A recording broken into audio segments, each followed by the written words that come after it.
Bienvenidos y bienvenidas habitantes de la Pachamama. A Perú le ha llegado una dolorosa preocupación. La COVID-19 ahonda la desigualdad y la pobreza. Incluso la crisis política cobijada con un supuesto manejo adecuado del neoliberalismo evidenció hasta dónde la estructura misma del sistema impide atender por igual a los ciudadanos de este país andino. La gran oligarquía peruana presiona para levantar la cuarentena, el gobierno se debate en agachar la cabeza y al mismo tiempo atender una emergencia que ya llega a los 60.000 contagiados y se acerca a los 2.000 fallecidos. No olvidemos además que el régimen de Martín Vizcarra tiene a la mano una ley de gatillo fácil para reprimir y asesinar con impunidad. Eso, que no es cualquier cosa y se aplica ya en Bolivia y Brasil, da lugar a pensar que cualquier brote de protesta social está sentenciado. Por eso y otras cosas más queremos hablar con el dirigente de la izquierda socialista del Perú, Martín Guerra, a quien le contactamos directamente en Lima. ¿Qué tal, Martín? Qué gusto tenerte de nuevo por acá. Hola, Orlando, el gusto es para mí. Un gran abrazo para el pueblo ecuatoriano y para toda nuestra Pachamama en nuestra América. Gracias, Martín. De entrada te preguntaría cómo estás tú, cómo está Perú, cómo se siente, cómo se vive y cómo se afronta esta emergencia sanitaria que en algunos casos parecería que ya es una catástrofe sanitaria. La situación está terrible, igual que en muchas partes del planeta, ¿no? El problema aquí es que las medidas del gobierno están construidas para favorecer a las grandes empresas, a los conglomerados empresariales y a los poderosos de siempre, que de una u otra manera digitan las decisiones políticas del presidente Vizcarra. Por ejemplo, en las semanas pasadas se hablaba mucho de que algunos trabajadores pudieran retirar su fondo de pensiones, que aquí está en manos de los privados, y la compensación por tiempo de servicios. Y la prensa inmediatamente difundía esto como actos pues, de gran bondad del gobierno y las mejores medidas tomadas que se pudieran haber decidido. Pero ¿cuántas personas están en las AFP en el Perú? No llegan a los 5 millones. ¿Y cuántos trabajadores reciben compensación por tiempo de servicios? 3 millones. En una economía donde la informalidad laboral es el 70% de la PEA, ¿no? Y una PEA que cubre 18 millones de personas. Aquí se trabaja desde los 12, 14 años. Entonces, estos beneficios iban dirigidos a un sector de los trabajadores, probablemente de las clases medias o de sectores, digamos, mejor, que mejor solvencia tienen, por decirlo de alguna manera, dentro de los trabajadores. Pero para la gran masa de trabajadores informales y de trabajadores dependientes, es muy difícil. Estos beneficios significan algo, ¿no? Entonces, lo que estamos viendo, ya se está viendo de manera muy profunda, es que muchos de los barrios más humildes, por hablar de la capital de Lima y de otros sectores del país, están pasando ya hambre y miseria, ¿no? Claro. Y la prensa concentrada, no por supuesto la prensa como la de ustedes, sino la prensa concentrada de 2 o 3 familias poderosas en el Perú, han tenido un doble discurso que ya a mí me da risa por no llorar, ¿no? El primer discurso es que la población tenía la responsabilidad por no aplicar la cuarentena y salir. Hay un porcentaje de gente irresponsable, pero la gran mayoría sale a trabajar. Es terrible cuando los hijos, las hijas dicen, papá, mamá, tengo hambre, y no hay absolutamente nada que darles. No, estamos hablando de gente que no tiene cuenta bancaria, que no tiene ahorros y que tiene que salir porque su economía es diaria. Entonces, si no sale, no come, así de sencillo. No puede enfrentar un tema de salud, un tema de educación, por supuesto, desde ningún punto de vista.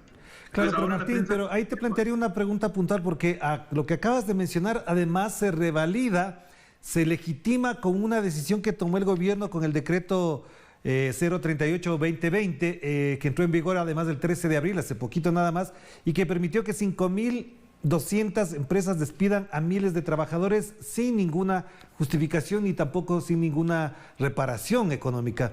Si esto ocurrió, o sea, 5.200 empresas pueden votar, ¿qué implica eso para la economía? ¿Qué implica incluso además para el empleo, la situación de las personas que acabas de mencionar? Y ahí nuevamente la prensa concentrada sacó el discurso de que esa medida era para proteger a los trabajadores, la llamada suspensión perfecta de labores, ¿no? Se le suspende por un tiempo y bueno, es un despido porque en la práctica, con la crisis económica que está por venir, eso saca miles de familias, no solo los trabajadores, ¿no?, sino sus familias, hay que multiplicar ahí a la calle. Estamos hablando de entre 10.000 a 15.000 peruanos que estarían en condiciones de orfandad cuando hace muy poco tiempo no estaban en el mejor de los mundos, pero tenían un salario para solventarse, ¿no? Y eso también lo ha hecho el gobierno, con una mano, medidas populistas que van directamente a la clase media y para quitarse pues las posibilidades de reclamo que tiene la clase media en el Perú y que no tienen los trabajadores, y con otra mano palo a los trabajadores. Además de la ley de gatillo fácil que salió entre gallos y medianoche, hemos hecho desde la izquierda toda la difusión posible, pero la población en su gran mayoría no está enterada. Incluso algunos, lamentablemente por el discurso de la prensa, validan esta acción porque señalan que es el orden que se necesita. Esta ley de gatillo fácil es bien interesante porque plantea que no hay judicialización para los efectivos militares o policiales que usen la fuerza en defensa propia, sin especificar absolutamente nada, y defensa propia podría ser cualquier cosa. Sabemos cómo se manejan las leyes en nuestros países. Y además hay un artículo que habla de los saqueos. En caso de saqueos o convulsión social, esta ley se aplica. Entonces yo creo que ellos tienen cifras que manejan y que saben muy bien a dónde va a llevar esta situación, no solamente en el Perú. Y ya están, como tú muy bien dijiste en la introducción, están preparados para salir a reprimir con todo, incluso con el aparato de la ley, a las poblaciones más vulnerables, que están siendo más vulnerables ahora por medidas pensadas y desarrolladas por el gobierno. Y como te decía, ahora la prensa ha variado. Ahora el Perú debe reactivarse económicamente porque hay un 70% de trabajadores informales que no tienen cómo vivir y debemos salir ya a las calles. Entonces la cuarentena la piensan levantar el 11 y yo no sé si hasta ahora las medidas del gobierno lo único que han ocasionado es un alza en la curva. Lo que se viene va a ser peor, definitivamente. Es un tema de sentido común. Y ya los hospitales están colapsados, el presupuesto para salud aprobado por Vizcarra es uno de los más bajos del continente. Sin embargo, le echa la culpa solo a los gobiernos anteriores, porque es un continuismo neoliberal. Es terrible. Claro, pero entonces, Martín, me quitaste la pregunta de la boca porque uno de los temas que te iba a plantear es el sistema de salud pública se desnudó, se mostró, se transparentó en su realidad y en su condición básica, es decir, no tiene los insumos necesarios y no cuenta con los recursos. Pero también hay otro drama que vive el Perú y que no se hace público en la prensa empresarial, corporativa del Perú y en general en América Latina, y es que las comunidades indígenas, amazónicas, andinas del Perú están siendo afectadas y allá no llega la atención del Estado. He visto notas de blogs de gente de defensa de los pueblos originarios del Perú que dicen que allá no está llegando la atención médica. ¿Hasta dónde efectivamente esto está ocurriendo y hasta dónde esto puede convertirse en una situación mucho más grave de la que se vive, por ejemplo, en Lima? Bien, mira, la pandemia es una pandemia capitalista y como pandemia capitalista golpea como golpea el capitalismo. Por ejemplo, al inicio yo me di el trabajo de hacer un mapa de dónde había golpeado el COVID en el Perú y era en las zonas costeras y donde había aeropuertos. Pero en las zonas más pobres, contradictoriamente, en el centro del país, en la Sierra Central y en las comunidades indígenas, no había llegado. Pero como el capitalismo necesita este tema de llevar sus productos a todo lado y también de extraer los recursos, y eso se ha visto en el tema minero y en el tema campesino y en la recolección de frutos para su procesamiento, han llevado el coronavirus, como se le llama, a todo el Perú. Entonces las poblaciones más vulnerables, que eran las más olvidadas, no han sido olvidadas por el virus. Por supuesto, la prensa dice que el virus es democrático, que ataca a todo el mundo por igual, ¿no? Pero hay un tema de flujo de viajantes de uno y otro lado. Y bueno, ahora las comunidades indígenas están atacadas por el virus y por supuesto están lo más alejadas posibles de todo beneficio de salud que puedan adquirir o que puedan merecer, ¿no? Y esto es terrible. Y no solo las poblaciones indígenas, poblaciones postergadas en nuestro país como la zona de Iquitos, en Loreto, la región más grande del país, de la selva amazónica, está en una situación ya de caos terrible y la gente está deprimida. Ha habido un cacerolazo la semana pasada y ya por fin ayer llegó la ayuda del gobierno, entre comillas. Y lo segundo que te digo, ¿no? No solo el tema del mercado capitalista, sino el tema de la corrupción inherente al capitalismo y a gobiernos como este. Por ejemplo, se han enviado respiradores a Iquitos, por decirte 6 o 60, ¿no? y terminan, de todo lo que se envía, solo llega la tercera parte, porque del avión al piso terminan siendo comercializados por las mismas autoridades de manera ilegal y ha sido denunciado. No pasa absolutamente nada. Pero Entonces, también hay la un poca tema ahí, ayuda que te puede decía, a propósito de este asunto, es que Perú tiene un fuerte ingreso del turismo. Cusco, por ejemplo, es una de las zonas que lleva más de 2.000 turistas por semana y son ingresos básicos. ¿Cómo van a resolver el gobierno, la empresa privada, los sectores productivos, como quieran llamarles, una situación de la que dependen miles de personas? Es decir, sin turismo, por ejemplo, ciudades como Cusco prácticamente queda acabada. ¿Cómo recompensa esa situación el Estado? ¿Qué mecanismos puede tener para compensar o paliar la situación de miles de personas que quedan en el desempleo por la no presencia del turismo?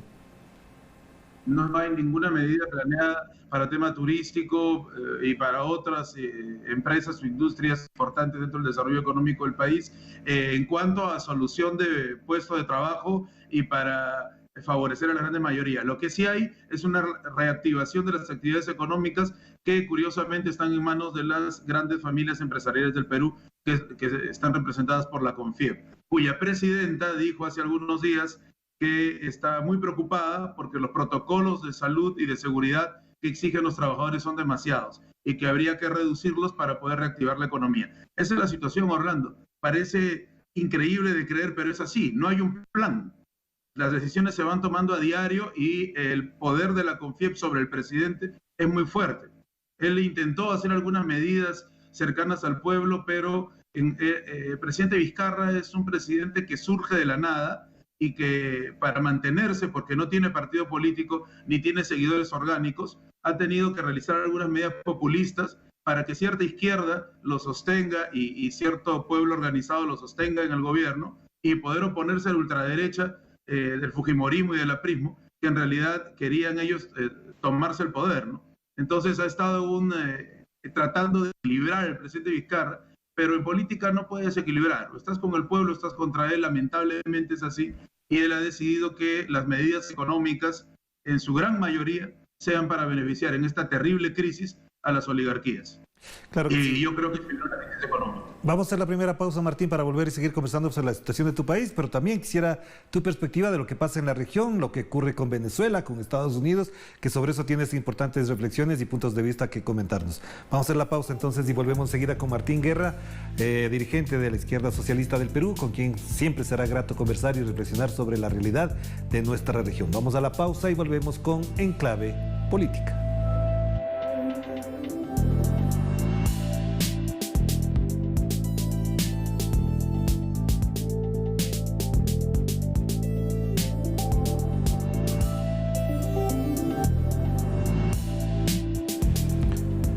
Estamos de vuelta aquí en Clave Política a través de Telesur, la señal informativa de América Latina y el Caribe. Y nos conectamos con Lima, donde se encuentra Martín Guerra, un estimado amigo y además dirigente de la izquierda socialista de ese país. Martín, hay un tema que además quedó nadando en el ambiente y es que había miles de peruanos que se iban de Lima para zonas rurales o a pueblos pequeños porque en Lima no podían vivir. Esta imagen, por supuesto, se regó en las redes sociales, pero no la veía en los medios. ¿Qué explica esto? Es decir, en Lima vive tanta gente que no tiene ni siquiera dónde vivir ni tampoco para comer. ¿Y eso atendió el gobierno? ¿Qué hizo el gobierno peruano con esa gente? Ahí hay dos situaciones. Lima está superpoblada, no porque geográficamente no pudiera resistir tanta población. Lima es muy grande. Por un lado. Por otro lado, la cuenca del Pacífico no presenta el nivel de procesamiento de aguas para que puedan desarrollarse las familias respecto al material hídrico con tranquilidad, ¿no? Por eso es que el Perú va rumbo a estar en estrés hídrico declarado por las organizaciones del mundo, ¿no? Pero dejando eso de lado, hay otro tema importante. La cantidad de personas que comercian con Lima para poder sobrevivir, no estamos hablando de grandes empresarios, sino de pobladores, son muchísimas. El flujo de viajeros todo el tiempo se está dando todos los días de la semana.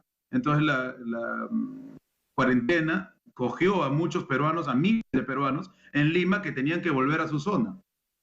Una segunda razón es que hay muchos pobladores en Lima que no han roto sus vínculos con las provincias y que saben que ahí estarían mucho mejor a pesar de la pobreza pero los lazos de solidaridad que están en las provincias y la forma de sobrevivir a través del cultivo de la tierra todavía es mucho mejor que vivir en los barrios tan más terribles de pobreza profunda en Lima, ¿no? Entonces esa segunda razón también hace que la gente esté yendo y viniendo. Entonces el tema es que vino la cuarentena sin pensar en eso y ojo que la cuarentena se toma cuando ya muchos decían cuarentena. Entonces se pudo haber pensado paulatinamente una cuarentena por partes, ¿no? Por etapas, pero bueno. Entonces se han quedado aquí, no se les quiere movilizar, no hay posibilidades de movilizar. Orlando, hay una cosa concreta, el Estado peruano no es dueño de sus dineros, todo lo ha privatizado y los pocos dineros que tiene están en la corrupción. Entonces, por más que se quiera, no se puede, es trampado. Hay un problema de vacío de poder y gobierno de las grandes empresas. Entonces, el tema es que esta gente no puede regresar a su lugar de donde viven, donde trabajan, y hay muchos que han comenzado a viajar a pie, a lugares que están en bus a 8, 12, 14 horas. Y nadie los va a detener, ahí hay una doble moral, supuestamente se iba a detener a todo el mundo, pero saben que no pueden detenerlos porque tienen que regresar. Entonces hay un vacío ahí. Claro, pero también además veíamos imágenes de... Sí, me parece bien, lo aplaudo, pero siempre a la clase media, ¿no? Beneficio a la clase media y no a la grande población. Claro, y al mismo tiempo se denostaba, se criticaba la presencia de venezolanos ahí. El gobierno venezolano llevó a sus ciudadanos hasta Caracas porque además había un proceso de xenofobia, de exclusión contra ciudadanos venezolanos. De todas maneras, te quiero preguntar en tu visión, ¿cómo miras el panorama latinoamericano? Tú tienes una perspectiva regional, analizas el contexto regional también de buena manera. ¿Y cómo miras lo que está pasando, por ejemplo, con Estados Unidos, que se mueren miles de personas en Estados Unidos, se infectan decenas de miles diariamente en los Estados Unidos, y Donald Trump ocupado en invadir Venezuela, en agudizar el bloqueo contra Irán, y al mismo tiempo ahora reactiva contra Siria una escalada militarista que no tiene nombre y no tiene sentido histórico en estos momentos para la humanidad? Sí, horrible. Y ahí te hago un embudo, ¿no? Lo primero, la pandemia ha demostrado que los países del G7, que tenían el súper discurso de que el capitalismo y el neoliberalismo era lo mejor del mundo y que había que privatizarlo todo y desmantelar el Estado y que la iniciativa privada y el mercado y bla, bla, bla, y la mano invisible, son lamentablemente, y me da un gran dolor y sé que a ti también, son los que tienen la mayor cantidad de seres humanos fallecidos. Estamos hablando de Italia, Francia, Alemania, Estados Unidos. O sea, los países de las economías más poderosas, lo único que han hecho es enriquecer a élites poderosas del mundo, que son la gran minoría. Y han debilitado a las grandes mayorías, destruyendo al Estado, destruyendo los servicios de educación, de salud, de vivienda, y no han generado empleos dignos. Eso es una verdad que nadie podría negar y que la pandemia, lamentablemente, ha ayudado a clarificar. Lo segundo, en América, en nuestro continente, el guía, el líder continental que las oligarquías y la prensa concentrada siempre tildaban de tal, los Estados Unidos ha demostrado una quiebra absoluta para manejar su crisis. Es un país en caos. Hay estados que han decidido la cuarentena más allá de la orden del presidente Trump. Un presidente que sale y como si fuera una especie de bola de cristal dice que van a morir una cantidad de personas y él calcula y da la cifra a su población. ¿Qué presidente haría eso? De bajarles la moral a su población tomando por sentado que tal cantidad de personas van a morir. Un país en donde, no yo, sino analistas internacionales y analistas estadounidenses señalan que la mayor cantidad de muertos en Nueva York, el 70%, está formado por afrodescendientes cuyas economías son débiles no ahora, sino desde fines de la Guerra Civil de 1865, donde los afrodescendientes nunca, solo una pequeña élite, llegaron a desarrollarse con ciudadanía igual que la del ciudadano norteamericano descendiente de europeos. Y los latinoamericanos y también los orientales que han ido a trabajar. ¿Por qué? Por dos razones. Son economías destruidas por décadas, aminoradas, que no tienen derecho de ciudadanía plena y porque han migrado en ínfimas condiciones de trabajo y porque se les sigue haciendo trabajar. La cuarentena no es para todos en Nueva York. Los inmigrantes y las poblaciones vulnerables siguen trabajando en el procesamiento de alimentos, en la distribución, entonces se están contagiando y van a morir. Pareciera un plan perverso del discurso fascista y racista y supremacista de Donald Trump, pero yo no quiero caer en esas teorías de la conspiración, pero cuando él habla uno puede pensar cualquier cosa. Y bajando ya a nuestra zona, vemos pues que en plena crisis, cuando el gobierno de Estados Unidos ha demostrado que no tiene capital social para poder dirigir a su población que está siendo golpeada por la pandemia, intentan una incursión en Venezuela, continúan las sanciones hacia Cuba y Venezuela y siguen desarrollando un gran presupuesto para atacar a los gobiernos progresistas o populares de Centro y Sudamérica. Entonces, eso significa que ellos, a pesar de todo, no están entendiendo de qué se trata la crisis de la pandemia, o la quieren entender solo desde un punto de vista clasista, lo Claro, que les beneficia a la y lo que te iba a preguntar a propósito que lleva el nombre de tu ciudad, de Lima, el grupo de Lima desapareció, se evaporó, o sea, se esfumó, ya, no existe el grupo de Lima. El grupo de Lima, el cártel de Lima, como le decimos aquí, tiene pues las medidas laborales para contener, entre comillas, la pandemia más terrible de todo el hemisferio. Está Colombia, que a la semana de la pandemia en América Latina aprobó una serie de leyes terribles de despidos, suspensiones apoyando, y préstamos además a la banca y a las grandes empresas. De arranque, cuando todavía no tenían una crisis cabalgante, digamos. Aquí lo mismo, en Chile también. Entonces los socios del cártel de Lima han demostrado pues quiénes son, ¿no?, en la práctica económica, y han desaparecido. No pueden criticar al país que tiene las cifras más bajas frente a la pandemia en esta parte, ¿no?, que es Venezuela. Y ahí también hay un análisis que hay que hacer que es delicado, Orlando, pero lo suelto solo para que vayamos elaborándolo. Países en todo el mundo que tienen un Estado fuerte, no un Estado imperialista, ¿no?, sino un Estado fuerte nacional, tienen cifras muy bajas. Y estamos hablando de Vietnam, por ejemplo, de Cuba, de Venezuela. O sea, donde se ha robustecido el poder popular a través del Estado, se está demostrando que se está conteniendo. Y en China igual, comenzaron terriblemente, pero ya están paliando la crisis. Quiere decir que tenemos que volver a replantear ideas, no nosotros, ¿no?, que las teníamos claras, sino replantear ideas hacia el pueblo y también a las élites de siempre, de que su discurso anti-Estado, un Estado que representa al pueblo, obviamente, fracasó, ¿no? Ha fracasado absolutamente.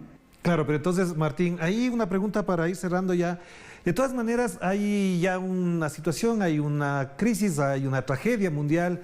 ¿Por dónde crees que debe ser la salida? Porque algunos analistas, filósofos, políticos, antropólogos, sociólogos dicen, unos, que el mundo no va a ser igual después de la tragedia. Le escuchaba hablar a un escritor francés y él decía, no, al contrario, esto va a ser peor porque volveremos a una normalidad de la desigualdad, de la inequidad, mucho más aguda. Es decir, ¿cuál crees que va a ser el devenir del planeta, de América Latina, de Perú, después de esto? ¿En qué condiciones vamos a tener que afrontar lo que venga en adelante? Me hace recordar la pandemia del siglo XX, ¿no?, la gripe española. Las cifras oficiales, 20 millones, otros hablan de entre 50 y 100 millones de personas. 1918 a 1919 hasta el 20, época de la Revolución Rusa, época donde se gesta el fascismo, donde en las redes sociales la brecha se abre muy fuertemente, ¿no? Millones de desposeídos y una élite de ricos. Eso generó el caldo de cultivo de los Hitler y los Mussolini y los Toho en Japón y en tantas partes de Europa también. Y sin embargo, el capitalismo se mantuvo incólume, pero apareció y se desarrollaron algunos gobiernos socialistas y después ya vino la Segunda Guerra Mundial y todo esto, ¿no? Sí es cierto lo que tú dices, en contraste con lo que acabo de señalar. Algunos dicen, los filósofos, los antropólogos, que a veces gustan, y los aplaudo, ¿no? Hacen un gran trabajo de hablar extensamente, pero pierden de vista a veces la lucha de clases, que es importante, no como un criterio dogmático, ¿no?, sino como algo que estamos viviendo. Si la lucha de clases no fuera una dinámica existente en nuestra historia, entonces, ¿por qué la mayor parte de fallecidos, por lo menos en mi país, los está poniendo el pueblo y los trabajadores, y que pertenecen a las economías informales de subsistencia, obreros mal pagados? Entonces yo creo que lo que se viene es un recrudecimiento de las medidas neoliberales del sistema capitalista. La brecha se va a abrir, va a haber miles de desposeídos, millones de desposeídos más que antes. Y entonces, para no solo por no tener un discurso pesimista, sino porque hay que tener fe, como decía Mariátegui, un gran peruano, en la magia creadora de las masas. Yo creo que ahora es el momento de generar espacio de poder popular. Pero por eso están impulsando las cadenas. Te preguntaría, Martín, perdona que te interrumpa, ¿cuál es el mayor aprendizaje de esto para la izquierda latinoamericana, para la izquierda peruana? ¿Qué es lo que podemos sacar, a propósito de lo que mencionabas de Mariátegui también, esto de la fe, de la sabiduría popular? ¿Será por ahí por donde salgamos de esta situación o crees que va a ser para la izquierda mucho más difícil afrontar esta nueva coyuntura? Va a ser difícil porque en todos los momentos, y lamentablemente es así, cierta dinámica de la historia, donde ha habido procesos revolucionarios o de desarrollo de poder popular, casi siempre es cuando han habido mejores condiciones económicas, porque eso le permite a la población poder estar más holgada para organizarse, para luchar, contrariamente a lo que se piensa, que es cuando hay más miseria que está más cerca el cambio. Pero ahora se viene la miseria acrecentada para millones de ciudadanos, de pobladores, y entonces la gente debe estar muy concentrada en sobrevivir todos los días. Entonces a mí me preocupa mucho eso, por eso es que desde ahora la gran lección es, la izquierda latinoamericana pensó muchísimo en el poder, ¿no? En el poder político, en poder ejercer y tomar decisiones políticas desde la esfera del Estado tal como está, pero descuidó la organización, lo digo en términos generales, ¿no? Descuidó la organización de las bases populares, de organizarse a sí misma como izquierda que es del pueblo y no que viene de arriba a organizar, sino que forma parte de los campesinos, los trabajadores, los maestros y los sectores en combate ahora, las mujeres, ¿no? la sexodiversidad, los ecologistas, todos que estamos en contra de un sistema que de alguna manera nos margina, nos destruye, nos oprime y nos explota. Creo que es el momento ahora de aprender a superar la pandemia en ausencia de un Estado privatista y marginante desde las poblaciones. Cadena de solidaridad, generar formas productivas, alternativas económicas que ya se están haciendo muy creativamente en toda América y aquí también. Nosotros estamos por eso, estamos trabajando desde las bases, con las bases, somos base, tenemos que ver cómo sobrevivimos la pandemia, no solo en el tema de salud, sino el más grave, que es el económico. Si no hay economía, no hay salud. Entonces por ahí viene y ahí se gesta el poder popular alternativo. Gracias, Martín. Te mando un abrazo. Esa va a ser la solución. Lo otro es lo que Rosa Luxemburgo señaló y Fidel Castro y Hugo Chávez tantas veces repitieron. Civilización o barbarie, socialismo o barbarie. Claro que sí. Te mando un abrazo, Martín. Cuídate mucho. Te agradezco mucho, un gran abrazo y ojalá superemos juntos la crisis dentro de muy poco tiempo. Gracias. Un abrazo para Martín Guerra, dirigente de izquierda peruana, que por supuesto atraviesa también por graves dificultades por las políticas neoliberales del ajuste del Fondo Monetario Internacional y un presidente, hay que decirlo, sin carisma, sin liderazgo y sin autoridad para afrontar situaciones de esta naturaleza. ¿Las esperaba? No. ¿Las tiene que asumir? Sí. Así le toca, así le tocó y por supuesto ahí se miden los grandes líderes. En circunstancias como estas, tenemos muchos ejemplos de quienes supieron afrontar estas circunstancias con mucho más vigor intelectual, con mucho más vigor patriótico.